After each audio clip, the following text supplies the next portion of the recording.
Meus caros, nós já falamos algumas vezes de coisas nessa área, mas cada vez mais a gente precisa repetir, falar de novo, refletir novamente. Algumas ideias podem até estar diferentes hoje, porque em constante mudança que o mundo está. Nós vamos falar do ensino híbrido. A Época Negócios, lá no dia 21 de março deste ano, fez uma matéria que diz o seguinte: o ensino híbrido é o futuro da educação, diz especialista. E algumas pessoas, entre nós inclusive aqui nós dois, se ficar só nesse título, vai dizer está tudo errado. O subtítulo: mas engana-se quem pensa que é só colocar um computador na sala de aula.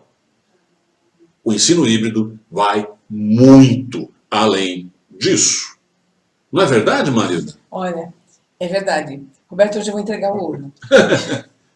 Porque assim, eu comecei a trabalhar em 1976. Tem 42 Haja ouro, hein? anos, né? 42 anos. Eu trabalhava com educação infantil. A antiga pré-escola era na turma de alfabetização.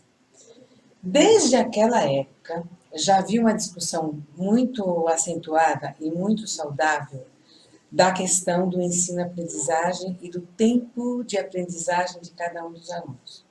Se você voltar para trás, você pegar grandes educadores ou grandes pensadores que pensaram em educação, como Piaget, por exemplo, que é da psicologia, mas que falou das faixas concretas, das abstratas, do tempo Sim. da criança, e outros tantos. Tem até antes disso Comênios, lá na Idade Média. O Comênios, imagina, eu lembrei do Comênios, porque é uma coisa que sempre me chamou a atenção. Eu tenho uns textos interessantes de história da educação do Comênios, que são muito atuais, né?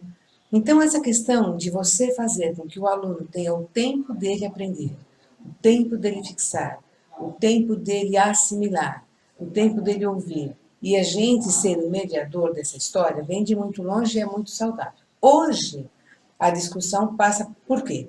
Passa pela questão cerebral, pelas neurociências, por tanta coisa interessante que está acontecendo, que é muito rico, né?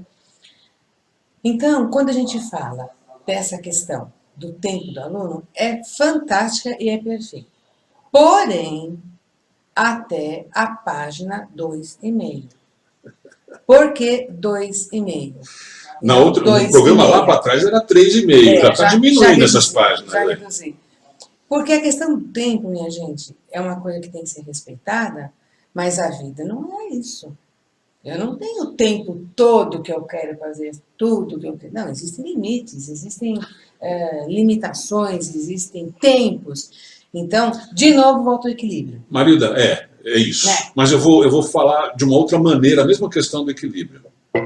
Se você pegar Piaget, se você pegar Montessori, se você pegar e ver o que as escolas estão fazendo com isso hoje, não tem nada a ver.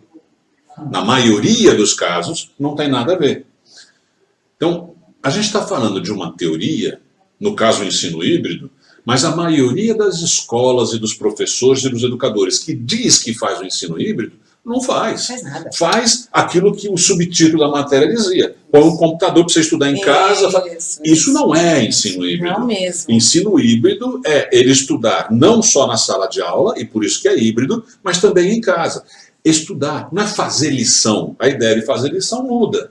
Nesse sentido, não tem quem tenha problema para trabalhar com o ensino híbrido dos alunos, a não ser que ele não queira fazer nada. Mas aos poucos ele vai perceber que é muito legal fazer. Né? Ótimo. E outra coisa também, né, Roberto? Essas questões de tecnologia e tudo mais, nós não podemos esquecer que em países de primeiro mundo e em países top da educação, eles já são utilizados. Mas sempre tem um tempo individual, Perfeito. Um tempo de estudo personalizado. Não é todo grupinho, tudo vamos ver no computador. É um processo todo. É simples. Informática, computador, seja lá o que for, é um instrumento. Ponto. Ele não é a educação em si. Então ele nunca vai substituir o professor, embora ajude muito a função do professor. Desde que você saiba como fazer. E o professor pode se dedicar a aprofundar outras tantas coisas com a ferramenta do computador. Sim. Olha, eu falando de computador, eu Tá entendia, vendo? né, Roberto? Que sou da geração Gutenberg. Cresceu, hein? É. Não tem jeito. Não tem Então, jeito, não é? deixa eu pegar teu exemplo, então, nessa sua É. brincadeira, Marida. Não tem Não tem jeito. jeito. A Marida nunca gostou muito de trabalhar com isso, acabou aprendendo a trabalhar com isso porque não tem outro jeito. E a hora que você começa a ver que algumas coisas funcionam bem, e não é o computador pelo computador, mas eu consigo um melhor resultado usando o computador para aquilo que eu tinha de objetivo, você acaba se rendendo à verdade. Eu É o preciso usar. objetivo do que você quer fazer. Né? Sim. Qual é o objetivo que você... Eu vou usar o computador para isto. Para pesquisas, ou para quantidade de pesquisas, ou para quantidade de resultados. Se você tem claro o que você quer, para mim é uma necessidade, é um recurso, trabalho bem e tranquilo. Mas não é uma coisa que me atrai. Tem outras opções que me atraem. Sim. Mas tem que reconhecer. E não adianta falar que não é porque é. E tem uma coisa que isso eu falo muito para os professores, e quem fala tem que dar o exemplo. Correr atrás da história da educação não dá certo, Verdade. tem que sair na frente. Verdade. Então, tá aí. Né?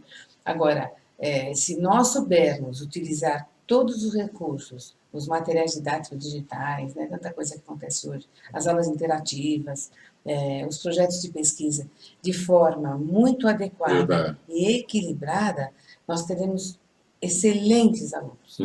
Excelentes. Mas existe por trás disso uma grande mudança de cultura, que eu, hoje, tenho dúvidas se nós, brasileiros, temos essa condição. Não todos. Quem tem a possibilidade de trabalhar num colégio como eu, trabalho, por exemplo, que é particular, confessional, e que tem muito clara a sua proposta, e investe nisso de maneira correta, ótimo. Quem não tem, investe nessa questão como modismo, vai entrar pelo canto. Vou comentar isso. Na verdade, isso dá um outro programa. Para mim é o seguinte, chama gestão. Isso, verdade. A gestão das escolas é que vai dizer se funcionou ou não. Verdade. A gente tem vários exemplos de escolas públicas funcionando bem.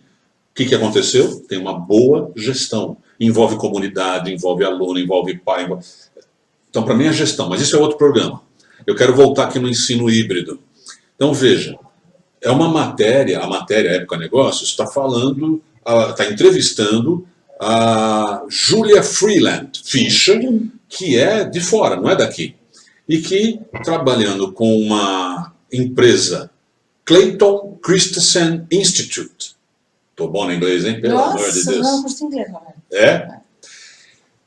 Ela coloca a posição dela. E o que ela diz? O ensino híbrido é o futuro da educação. Perfeito. Mas ela continua. Mas misturar online e offline vai muito além de simplesmente colocar um computador em sala de aula. Júlia, aí explica um pouquinho na entrevista o que significa ter uma abordagem centrada no aluno. Isso. Essa é a concepção. Sim. Que tem que ser introjetada por nós educadores. Não está ainda. A abordagem centrada no aluno não é deixar o aluno fazer o que ele quer. É um projeto. Isso, né? Perfeito. É um projeto. Nós vamos chegar, viu, gente? Não sei se nós vamos Temos que chegar. Temos que chegar. É verdade. Feito? Ok.